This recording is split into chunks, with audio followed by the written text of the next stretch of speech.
प्रिय मित्रों, नमो नमः। मैं संजय मौर्य इस YouTube चैनल संस्कृत कौमुदी में आप सभी लोगों का हार्दिक स्वागत करता हूं। मित्रों, मैं आप सभी लोगों के लिए इस YouTube चैनल संस्कृत कौमुदी के माध्यम से यूपी टीजीटी शिक्षक भर्ती 2022 के संपूर्ण पाठ्यक्रम का क्रमशः निःशुल्क में अध्ययन करवा रहे हैं, तैयारी करवा रहे हैं। इसके लिए सुबह में प्रतिदिन 11 बजे व्याकरण की कक्षा चलती है और शाम में साहित्य की। और कल की कक्षा तक हम लोग साहित्य से उत्तर मेघ के 43 श्लोकों तक का क्रमशः अध्ययन कर चुके हैं और आज की कक्षा का अध्ययन इस 44वें श्लोक से प्रारंभ करना है। तो आप सभी लोग अपनी पुस्तक ले लीजिए, तैयार हो जाइए, हम लोग अध्ययन प्रारंभ करते हैं। तो पहले पढ़ लिया जाए एक बार। अंगे नांगम प्रतनु तनुना गाढ़ तप्तेन तप्तम शास्त्रेण अश्रुद्रुतम अविरतो कंठम उत्कंठितेन उष्णोच्छ्वासम समधिकतरोच्छ्वासिना दूरवर्ती संकल्पहित ही विशति विधिना वैरिणः रुद्ध मार्गः। देखिए मित्रों, इसे हम लोगों ने कल ही जो कक्षा में 43वां श्लोक पढ़ा, उस श्लोक से यक्ष अब संदेश जो कहना है उसको मेघ को यक्षिणी से उसको प्रारंभ कर देता है कहना। ठीक, तो वहां पर तो कह दिया। अब इस श्लोक में और अपना अब क्या आगे का संदेश दे रहा है कि हे मेघ, तुम जाना तो मेरी प्रेमिका से और क्या कहना, सुनो इस श्लोक में। तो मित्रों, इस श्लोक के अर्थ को हम लोग थोड़ा सा अगर अन्वय, थोड़ा सा कठिन है इसका श्लोक समझना, इसलिए पाठ में कर करके अध्ययन करेंगे तो ही समझ में आएगा। अब चलिए पाठ में करके अध्ययन करते हैं।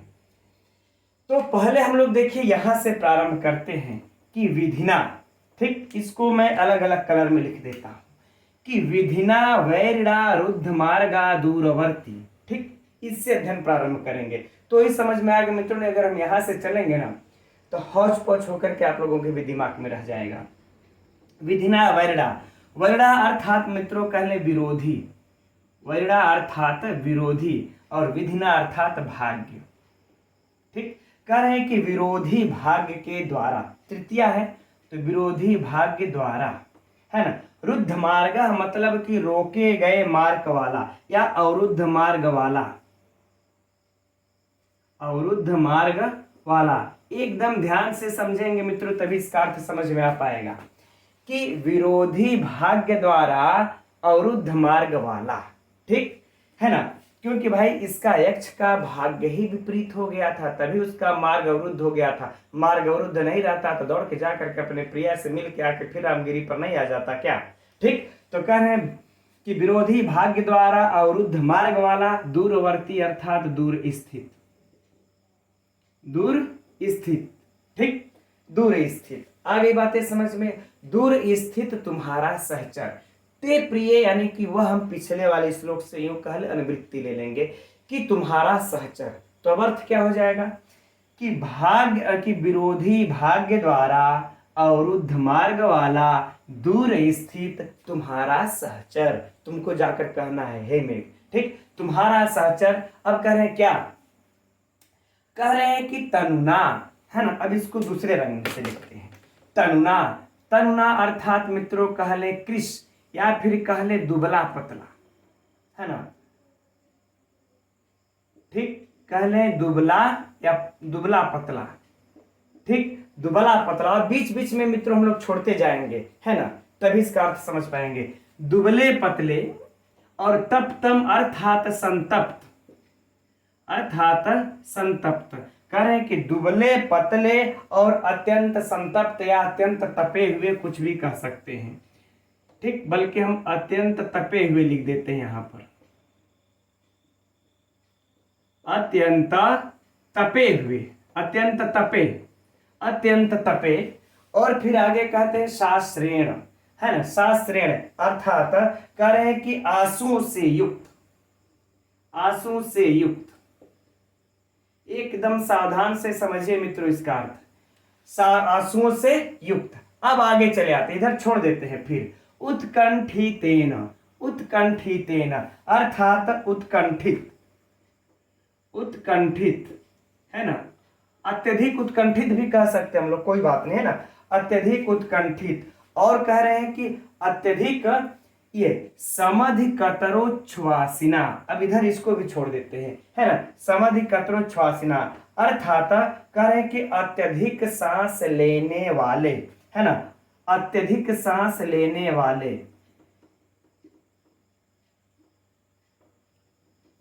अत्यधिक सांस लेने वाले, राइट, अत्यधिक सांस लेने वाले। अब देखिए यहां पर हो गया इतना विशेषण। अब अंगेन, आंगम है, अभी अंगम है तो इसको हम छोड़ देंगे, अंग से, अपने अंग से, यह सब। अब सोचिए मित्रों, यह जो है हम लोगों ने क्या पढ़ा, 1 2 3 4 5, यह पांचों, है ना, यह पांचों जो है कि किसके अंग का विशेषण है, तो यक्ष के अंग का विशेषण है ना। अब सुनिएगा ध्यान से, हे मेघ तुम जाकर के उससे कहना कि विरोधी भाग्य द्वारा अवरुद्ध मार्ग वाला दूर स्थित तुम्हारा सहचर अत्यंत दुबले पतले, अत्यंत तपे और आंसू से युक्त, उत्कंठित और अत्यधिक सांस लेने वाले अंग से, अर्थात मित्रों शरीर से, अंग से अर्थात शरीर से। अब सुनो, शरीर से, अब इसका हम लोग रंग चेंज कर लेते हैं, शरीर से प्रतन, अर्थात फिर मित्रों यहां पर हो जाएगा क्षीण, अत्यंत क्षीण या दुर्बल, कुछ भी कह सकते हैं, अत्यंत क्षीण या दुर्बल। गाढ़ तपतेन, अत्यंत तपे, इसका भी अर्थ वही हो जाएगा, अत्यंत तपे कह ले या संतप्त, कुछ भी कह सकते हैं। अब अश्रुद्रुतम, है ना, अश्रुद्रुतम, अश्रुद्रुतम अर्थात मित्रों कह रहे हैं कि आंसू से भीगे, आंसू से भीगे, ठीक, सिस्टम से समझिएगा इसको तभी समझ पाएंगे। और अविरतो, अविरतो कंठम, है ना, अविरतो कंठम अर्थात निरंतर उत्कंठित, निरंतर उत्कंठित, ठीक।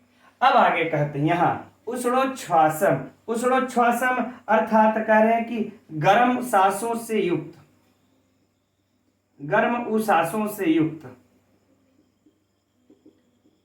ठीक, गर्म उश्वासों से युक्त। अब देखिए गर्म उश्वासों से युक्त तुम्हारे अंग से, अब अंग यहां बचा है ना, करें तुम्हारे अंग से, तुम्हारे अंग से, आगे बातें समझ में, तुम्हारे अंग से, ठीक। तो ये जो अब आप लोगों को हरे में दिख रहा है, यह सब तुम्हारा अंग, किसका अंग, अर्थात यक्षिणी का अंग, ये सब यक्षिणी के अंग का विशेषण हो गया।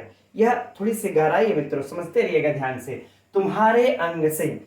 अब उसके बाद कहते हैं कि संकल्प ही, है ना, कि संकल्प ही विशति, है ना, संकल्प ही उन संकल्पों से, उन मनोरथों से, ठीक, है ना, कह ले उन विविध मनोरथों से, या फिर कह ले मित्रों के संकल्पों से, मनोरथों से, और कह रहे हैं कि विशति अर्थात उसमें प्रवेश कर जाता है या जा मिलता है, जा मिलता है, ठीक। अब देखिए, अब इसका देखिए मित्रों, पहले हम लोग इसका पूर्ण अर्थ देखने से पहले इसको ये समझते हैं, पहले इस ऐसे समझ लेंगे समझ में आ जाएगा। पहले देखिए यक्ष अपने शरीर को बता रहा है कि हमारा शरीर कैसा है, तो अपयक्ष के शरीर के विशेषण, यक्ष का शरीर मित्रों इस अंग के शरीर यानी अंगेन से युक्त है। इस अंगेन का यह पूरा काला वाला विशेषण जो है यह किसका है, यक्ष का। तो यक्ष कह रहा है कि हे मेघ, भाग्य द्वारा विरोधी अवरुद्ध मार्ग वाला दूर स्थित तुम्हारा सहचर, है ना, तुम्हारा सहचर दुबले पतले अत्यंत तपे आंसू से युक्त उत्कंठित अत्यधिक सांस लेने वाले शरीर से, अंग से, शरीर से दुबले हाँ, अब देखिए शरीर से, अब इसके प्रिया पर आ जाइए, दुर्बल अत्यंत तपे आंसू से भीगे निरंतर उत्कंठित गर्म उश्वासों से युक्त तुम्हारे शरीर से, है ना, उन मनोरथों से जा मिलता है।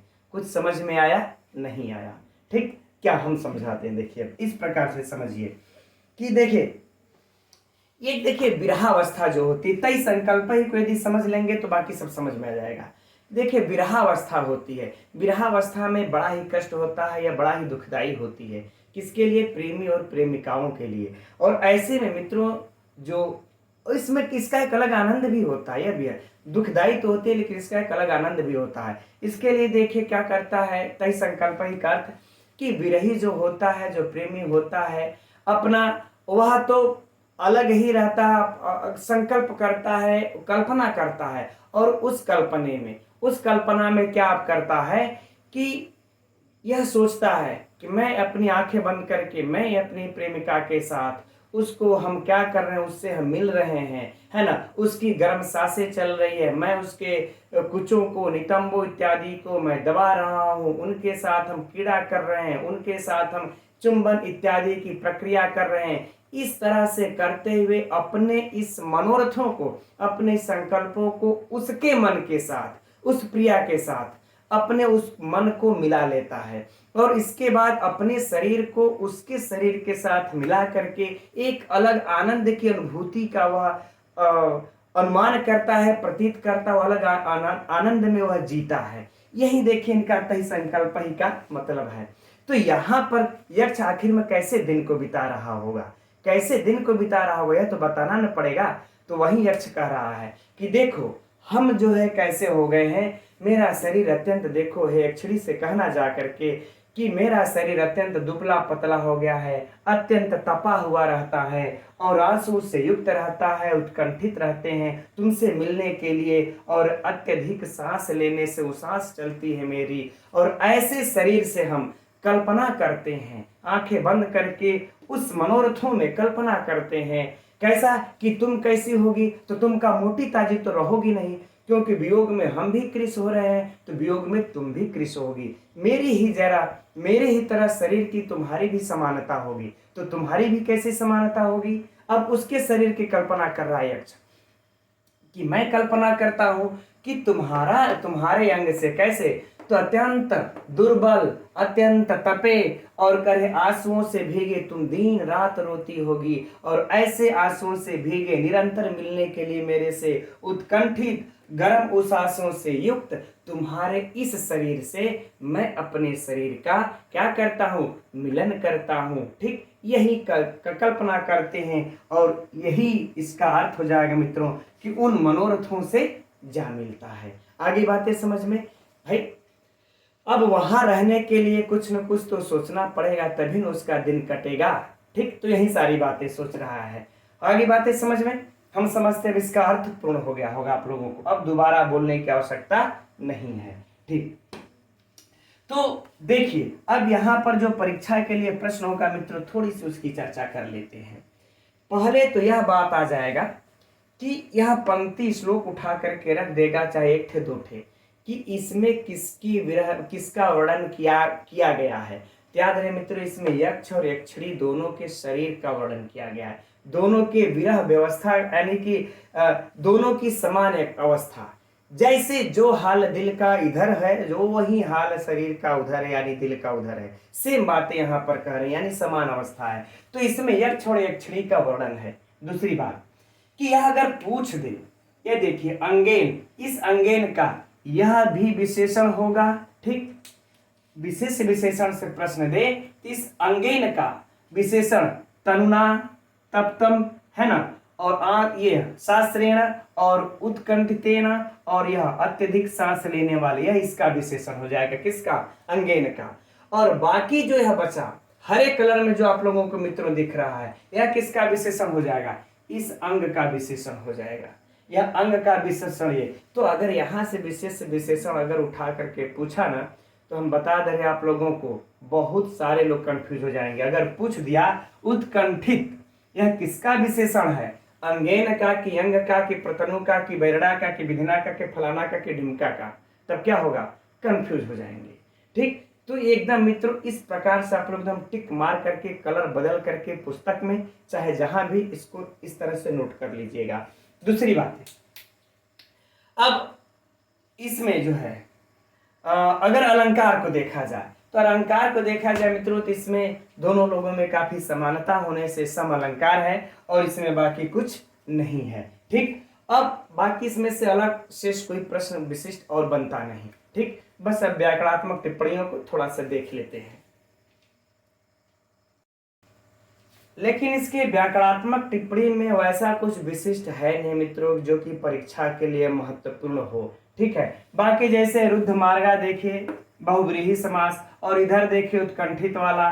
ठीक है, इस सब में कुछ में बहुव्रीहि समास हो जाएगा। तो इधर से देखिए वैसा कुछ विशिष्ट प्रश्न बनता नहीं, इसलिए व्याकरणात्मक टिप्पणियों को छोड़ देते हैं। चलिए अब अगले श्लोक की तरफ बढ़ते हैं। तो पहले पढ़ लेते हैं इस अगले श्लोक को। शब्दाख्येयं यदपि किलते यः सखीनां पुरस्तात् कर्णे लोलः कथयितुम् अभूत् आनन स्पर्श लोभात् श्रुतिक्रान्तः श्रवणविषयं लोचनाभ्यां दृश्यः त्वामुत्कंठा विरचित पदम मन्मुखेन इदम् आह। अब इस श्लोक में अब यक्ष जो है कि मेघ से अपने संदेश में अब अगली कड़ी को जोड़ रहा है, अर्थात अब अपने अगले संदेश को कह रहा है कि क्या कहना तुम जा करके और उससे। तो देखते हैं इस अर्थ को। तो कह रहे हैं कि शब्दाख्येयं यदपि किलते यह सखी नाम पुरस्तात्। कह रहे हैं कि यह अर्थात जो कौन, तुम्हारा प्रियतम, जो तुम्हारा प्रियतम है ना। करे सखी नाम अर्थात सखियों के, है ना, करे अर्थात सखियों के पुरस्तात् मने सामने, सखियों के सामने या सखियों के आगे, ते मने तुम्हारे, है ना। जो तुम्हारा प्रियतम तुम्हारे ही सखियों के सामने, करें कि शब्दाख्येयं यद्यपि किलते, अर्थात ऊंचे स्वर में। कैसे, तो करें ऊंचे स्वर में कहे जाने पर भी, कहे जाने पर। ठीक, अर्थात ऊंचे स्वर में बोले जाने पर भी, है ना। अब ऊंचे स्वर में बोले जाने पर भी कर्णे लोलः कथयितुम्, अभूत, म में से निकाल देंगे तो अभूत, फिर आनंद कर लेंगे, यहाँ पर से तकार को दकार हुआ है तो अभूत। तो कह रहे कर्णे अर्थात कान में, सप्तमी है तो लोलह मने जो है कि लोलुप, है ना। लोलह अर्थात लोलुप रहता था, कान में लोलुप रहता था। क्या, कथयितुम् अर्थात कहने के लिए, कहने के लिए। अब आ गई बातें समझ में ना। अब क्यों कहने के लिए लोलुप रहता था, तो कह रहे हैं कि आनन स्पर्श लोभात, अर्थात मुख का स्पर्श हो जाए, मुख का स्पर्श हो जाए, इस लोभात अर्थात लोभ से, इस लोभ से मुख का स्पर्श हो जाए, इस लोभ से वह कहने के लिए जो है कि कान में लोलुप रहता था।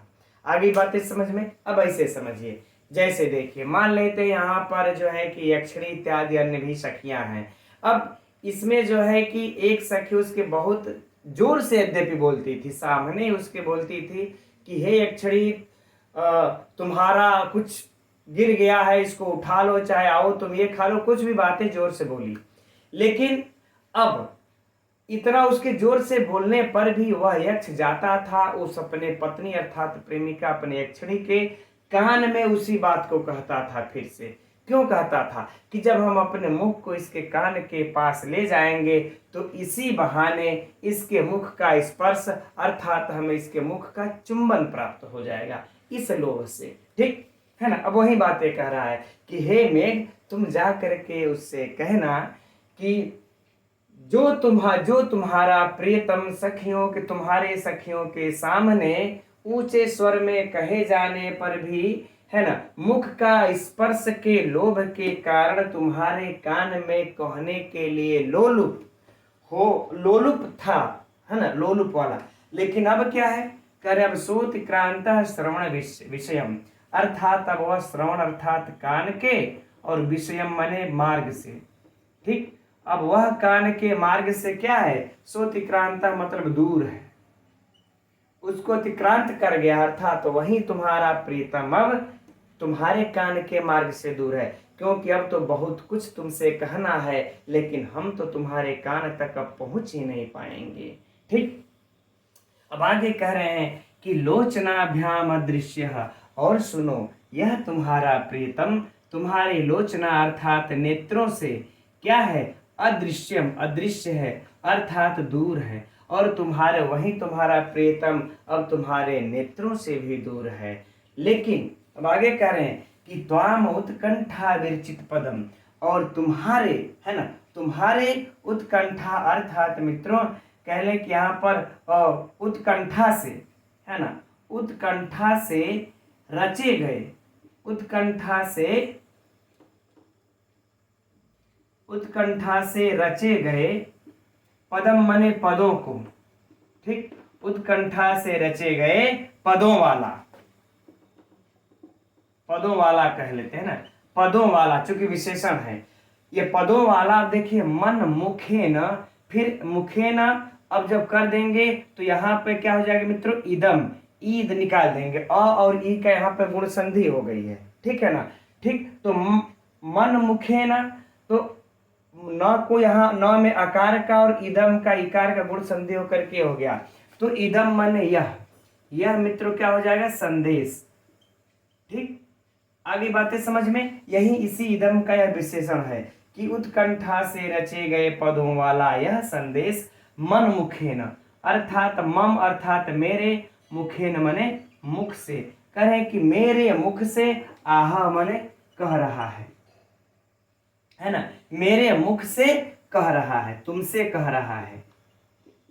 यहां पर क्या है, त्वाम अर्थात तुमसे कह रहा है। आ गई बातें समझ में। ठीक, अब फिर से संपूर्ण अर्थ को सुन लिया जाए। कह रहे हैं कि हे मेघ, मेरी प्रिया से जा करके कहना, जो तुम्हारा प्रियतम सखियों के सामने तुम्हारे ऊंची आवाज ऊंचे स्वर में कहे जाने पर भी मैं जानता था कि सके शब्द को तुम सुन ली हो, फिर भी मैं तुम्हारे मुख का स्पर्श के लोभ के कारण तुम्हारे कान में कहने के लिए लोलुप रहता था। अब क्या है कि मैं तुम्हारे वही कान के मार्ग से मैं दूर हूँ और तुम्हारे नेत्रों से मैं अब अदृश्य हूँ, लेकिन मैं उत्कंठा से रचे गए पदों वाला यह संदेश मेरे मुख से अर्थात मेघ के मेरे मुख से कह रहा है, मेरे मुख से तुमसे कह रहा है। यानी मुख किसका है, मेघ का है, लेकिन मेरे मुख से तुमसे कह रहा है मेरे इन संदेशों को। आगे बातें समझ में। विशिष्ट कोई यह श्लोक नहीं मित्रों जिससे कि परीक्षा में से प्राय प्रश्न बनते हैं। हम देखते हैं 44वां वाले में से अगर इसके आगे 46 जो श्लोक है उसमें से कुछ विशिष्ट बन सकते हैं, बाकी अगला वाला जो 47वां श्लोक है वो परीक्षा की दृष्टि से बेहद बेहद महत्वपूर्ण है। 47वें श्लोक से परीक्षा में प्रश्न पूछा जा चुका है। ठीक है, तो चलिए इसकी क्या अब ये करें, अब ये हमने सोचा कि चलिए देख ही लेते हैं। ठीक, तो यह देखिए हो गया, इसमें देखिए इदम का यह विशेषण है और बाकी इसमें से कोई विशिष्ट प्रश्न नहीं बनता मित्रों, जो कि प्रश्न निकाले हम लोग। अब चलिए सीधे सीधे इसकी प्रश्नोत्तरी को देख लिया जाए। प्रश्नोत्तरी को नहीं मित्रों, इसके व्याकरणात्मक टिप्पणी को देख लिया जाए। तो व्याकरणात्मक टिप्पणी में भी कुछ खास विशिष्ट नहीं है, एक दो है, देख लेते हैं। शब्दाख्येयम है ना मित्रों, यहाँ पर देखिए आ उपसर्ग से ख्या धातु से यत प्रत्यय लगा लेते हैं, बन जाता है क्या, आख्येय। अब आख्येयम इसके बाद है ना शब्दाख्येयम का समास हो जाता है यहाँ पर शब्द ही आख्येयम अर्थात तृतीया तत्पुरुष समास, तृतीया तत्पुरुष समास। ठीक, और आख्येयम अगर पूछ दिया जाए तो आख्याधन्यत प्रत्यय, कुछ ज्यादा इसमें है नहीं। यद्यपि किलते यह सखी नाम, ये पुरस्तात इधर तो कुछ है नहीं जो ऐसी परीक्षा में पूछा जाए। कर्णे सप्तमी लोलह कथयितुम भूदान कथयितुम अभूत आनन स्पर्श, आनन स्पर्श अर्थात मित्रों आनन का स्पर्श, मुख का स्पर्श, मुख से स्पर्श, तो षष्ठी तत्पुरुष समास। और तस्मिन लोभात अगर पूरे में पूछ दे तो तब क्या हो जाएगा, सप्तमी तत्पुरुष, क्या हो जाएगा, सप्तमी तत्पुरुष समास। राइट, अब सोतिक्रांत श्रवण विषयम, ये चीज अगर पूछेगा तो थोड़ा सा कंफ्यूजन हो सकता है। श्रवण विषयम मित्रों कर्म है, किसका कर्म है, इस सोतिक्रांत का, है ना, इसका कर्म है यह श्रवण विषय, इसको नोट कर लीजिएगा। हो सकता है पंक्ति उठा करके पूछ दिया जाए श्रवण विषयम किसका कर्म है, सोतिक्रांत का, या फिर इधर ऊपर नीचे कोई भी विकल्प में दे दे तो श्रवण विषय इसका कर्म है। लोचनाभ्याम दृश्य, कोई समस्या नहीं, इधर कुछ है नहीं। अब त्वाम उत्कंठा विरचित ये पदम, यह इदम का हमने कहा कि इस इदम का विशेषण है, तो इसमें लगा लीजिए बहुव्रीहि समास, कोई समस्या नहीं। मम मुखे न तृतीया फिर इदम आह है ही है, इधर तो कोई समस्या नहीं है। तो व्याकरणात्मक टिप्पणियों मित्रों उलझा सकता है, तो आप लोगों को सिर्फ ये इसको आप लोग नोट कर लीजिए। अब चलिए हम लोग कुछ आगे बढ़ते हैं, 46 श्लोक को भी देख लेते हैं।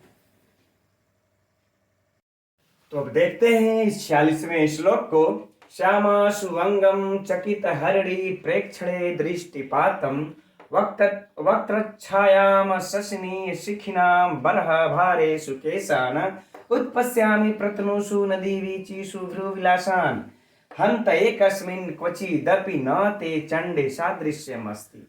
अब यक्ष देखिए मेघ से कह रहा है कि अब यह कहना कि मैं तुम्हारी सुंदरता को किसमें देखने का प्रयत्न करता हूं, लेकिन कहीं भी मुझे प्राप्त नहीं होती।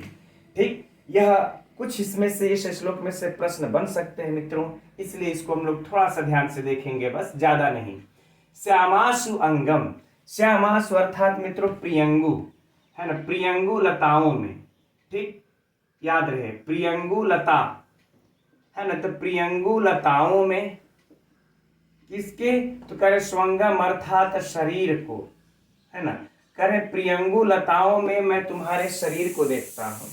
तुम कहना उससे, हे मेघ मेरी यक्षिणी से कहना कि तुम प्रियंगु लताओं में मैं तुम्हारे शरीर को देखता हूं। प्रियंगु लता काफी सुंदर होती है ना। चलो बाद में चर्चा हो जाएगी। फिर कह रहे हैं कि चकित हरड़ी प्रेक्षणे, और कह रहे चकित हरड़ी अर्थात कह रहे डरी हुई हरड़ी के समान है ना, या चकित कह लें बल्कि है ना, आश्चर्यचकित, जैसे जब चकित ही कह लेते हैं, क्या है चकित हरड़ी के समान, चकित हरड़ी के समान। ठीक, क्या करते हैं चकित हरड़ी, जो चकित हरड़ी होती है उसके प्रेक्षण अर्थात उसके चितवन में, चकित हरड़ी के समान चितवन में कह लें।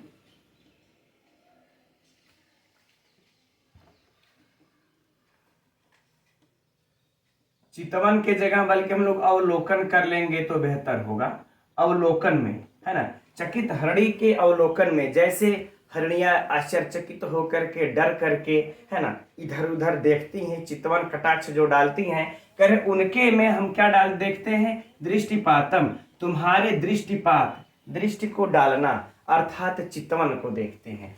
तब यहाँ पर हम लोग कर लेंगे चितवन को। ठीक, कि जो डरी हुई हरड़ियां होती हैं वो जिस प्रकार से देखती हैं उनके में हम तुम्हारे चितवन को देखते हैं। अब आगे करें कि वक्त्र छायाम है ना, कह रहे हैं कि मुख, तुम्हारे मुख की छाया को देखते हैं ना, वक्त्र अर्थात मुख, मुख को देखते हैं किसमें, शशनिम अर्थात चंद्रमा में, और हे कहना कि मैं चंद्रमा में तुम्हारे मुख को देखता हूं। और कह रहे हैं कि शिखिनाम बरहा भारेशु, शिखिना अर्थात मित्रों मोर के, बरहम मने पंख, और भारेशु अर्थात यहां पर कर लेंगे समूह।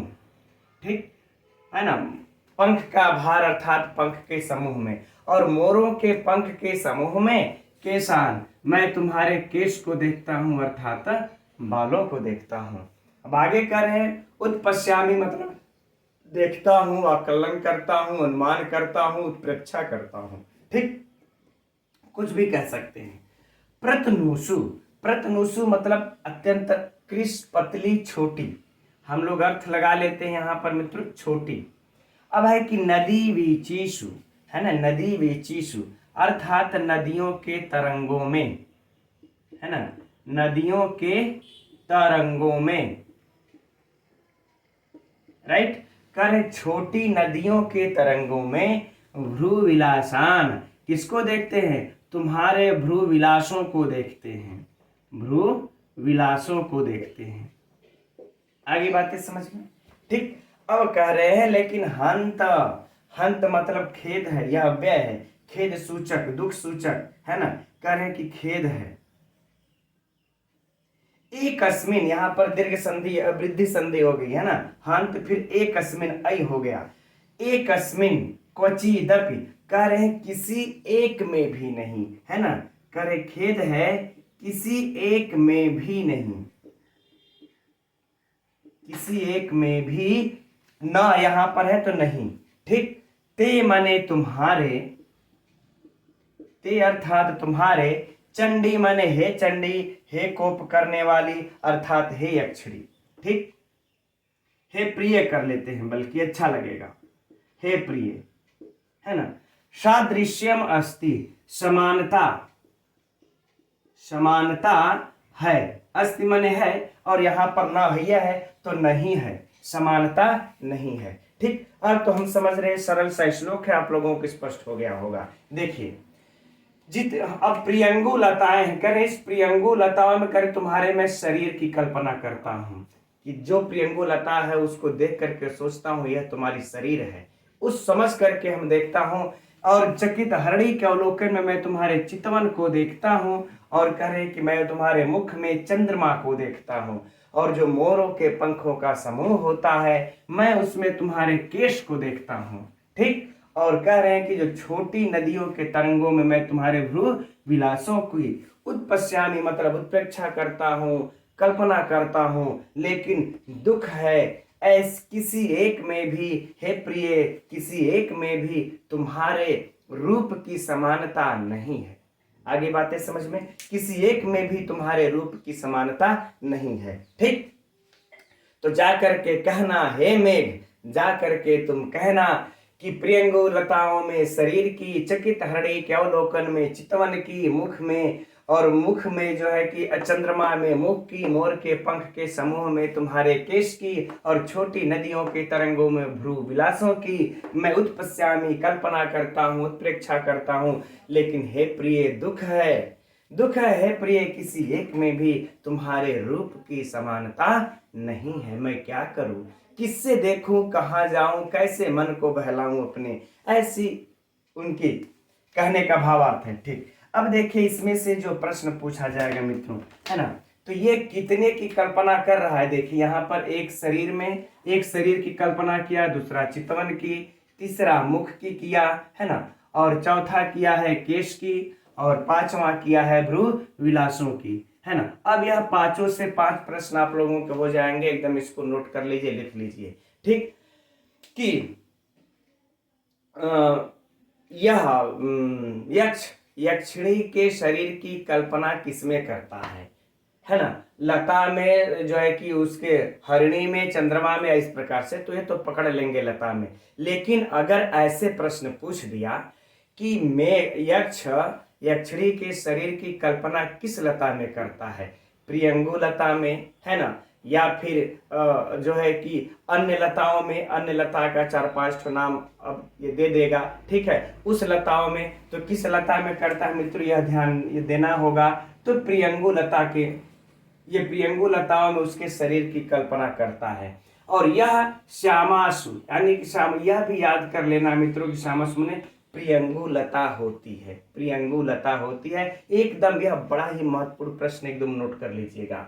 अब दूसरी बात है कि वह यक्ष इसके चितवन की कल्पना किसमें करता है, उत्प्रेक्षा किसमें करता है, चकित हरणी के अवलोकन में, या फिर जो है कि नदियों के तरंगों में, या फिर कुछ भी दे सकता है, तो चकित हरणी के अवलोकन में। तो इस प्रकार से उसके केश की कल्पना किसमें करता है, पंखों के समूह में, घासों के समूह में, है ना, या फिर लताओं के समूह में, तो मोर के पंख के समूह में। इस प्रकार से मित्रों यह पांचों की 5 प्रकार से प्रश्न बन जाएंगे। इन पांचों को हम लोगों को जो है कि याद कर लेना है।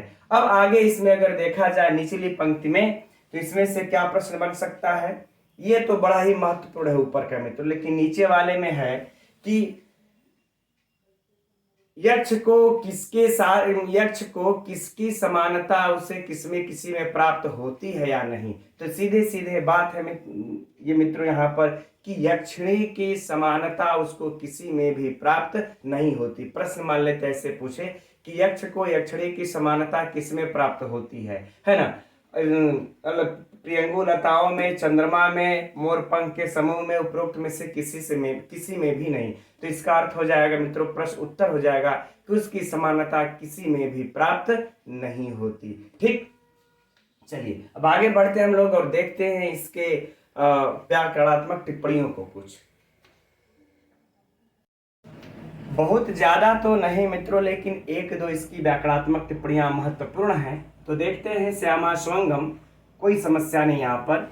चकित हरणी, हरणी कैसी है? चकित। चकिता हरण्या, तो यहाँ पर विशेष विशेषण में हम लोग कर्मधारय समास लगा सकते हैं, कोई समस्या नहीं। तासा में प्रेक्षण, ठीक। अगर यहाँ तक पूछ दिया जाए कि चकित हरणी प्रेक्षणे में कौन सा है, तो षष्ठी तत्पुरुष समास। तासा में प्रेक्षणे, उसका अवलोकन हो गया। दृष्टिपातम में तो कोई समस्या नहीं है। वक्त्रस्य छाया, मुख की छाया, मुख की छाया, तो वक्त्रस्य छाया, यहां भी कौन सा हो जाएगा? षष्ठी तत्पुरुष समास, कोई समस्या नहीं।